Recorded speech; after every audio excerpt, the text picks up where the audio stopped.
Marvel's Midnight Suns is the new game from Firaxis Games, the studio behind Civilization and the past 3 XCOM titles. Midnight Suns is far from a superhero reskin of XCOM, however, as it's got a card-based combat system and a more substantial focus on roleplay. Here's everything you need to know about Marvel's Midnight Suns.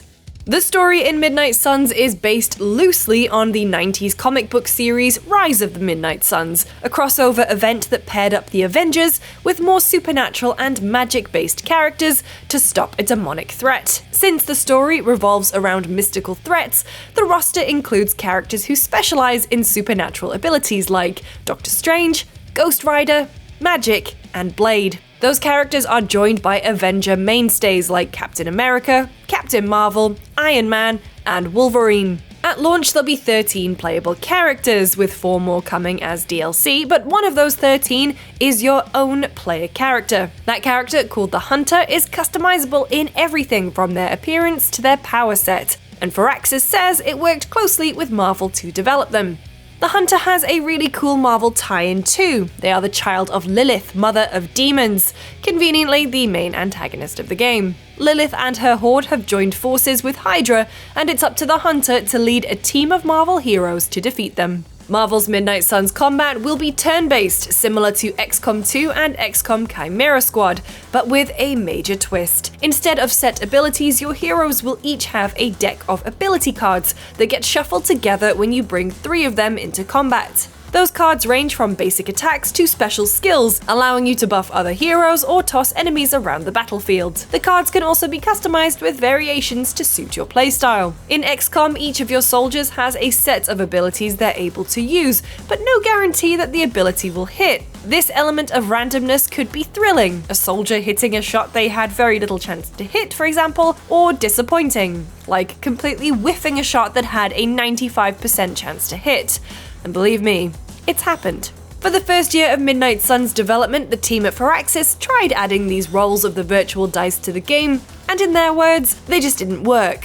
After experimenting with ways to incorporate elements of randomness into the game, they landed on a deck building system. If you don't like the cards you wind up with, you have the option to redraw at least 2 of them each turn, to make sure you're never without options. Your abilities come with a lot of caveats and additional effects, making team synergy and careful planning extremely important. For instance, some attack cards come with the knockback effect, where the enemy you hit can be sent flying.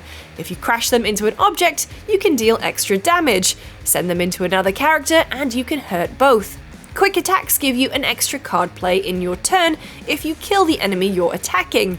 Since you can only play 3 cards in a turn, having quick cards can extend your actions significantly. You also need to think about which enemies you target, since your cards will automatically move your characters around the battlefield, which is sometimes essential to keeping them out of harm's way from a coming attack or effect, but can also leave you exposed if you're not careful. Playing cards also builds up a resource called heroism, which is another key element of your planning. Using your more powerful cards requires you to spend heroism, so you want to build up your stock for those big moments, where you can do things like drive Ghost Rider's car through multiple enemies or bombard the battlefield with Iron Man's missiles. But you can also use heroism without cards. Spending heroism can allow your characters to interact with the environment, like throwing a rock at an enemy or blowing up an explosive barrel. If you've got enough heroism, the environment can give you what are essentially additional attack opportunities. These special superpowered moves are unlocked by forging relationships with other characters while in your base of operations, the Abbey.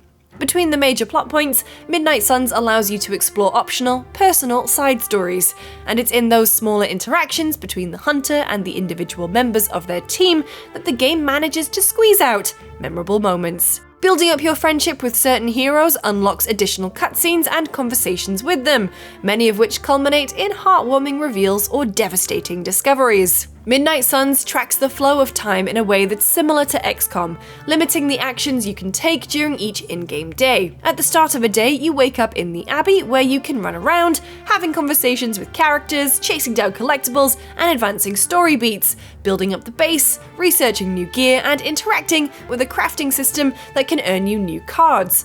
At some point, you'll eventually pick combat missions to take on.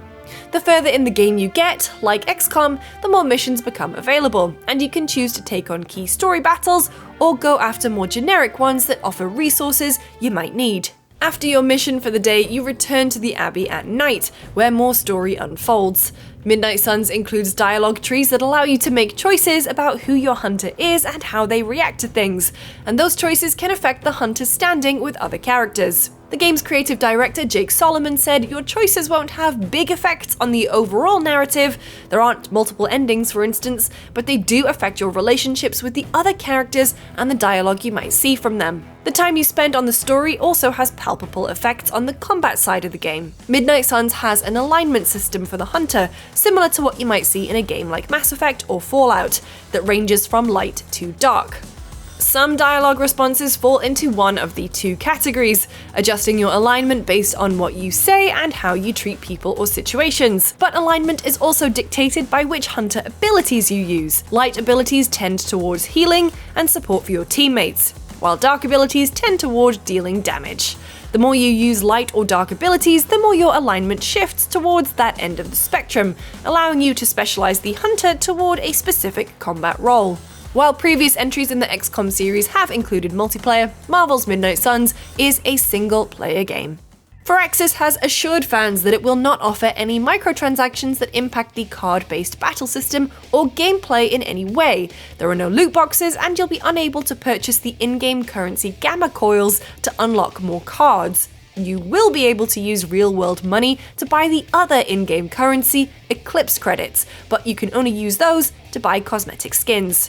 There will be a season pass available for the game that includes 23 premium skins, as well as 4 upcoming DLC packs. These pieces of DLC each include a new hero, missions, enemies, skins, and more. The new heroes are Deadpool, X-Men's Storm, Venom, and yes, Morbius. It's Morbin time, after all. Midnight Suns will launch for PC on both Steam and the Epic Games Store, as well as on Xbox Series X and S and PlayStation 5 on December 2nd. The game is also coming to PS4, Xbox One, and even Nintendo Switch, but the release date for those versions hasn't been revealed yet.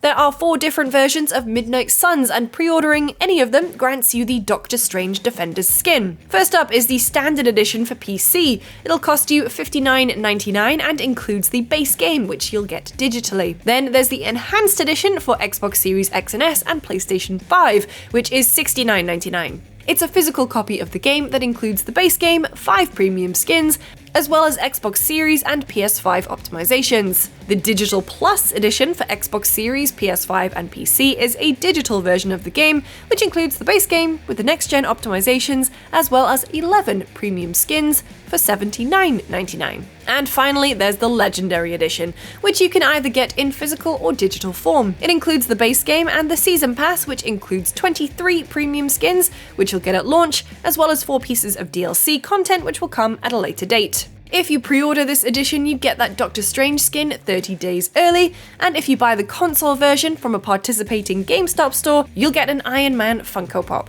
The Legendary Edition is $99.99 for PC, Xbox Series, and PS5. Buying the game's Season Pass gives you all the content that you get in the Legendary Edition. We recently went hands-on with the game, so to check out some more gameplay as well as Jordan Ramey's impressions, make sure to click this video, and make sure to stay tuned to GameSpot for our Midnight Suns review, which will be coming very soon. Thanks for watching. I'm on Twitter at LucyJamesGames, and I'll see you next time.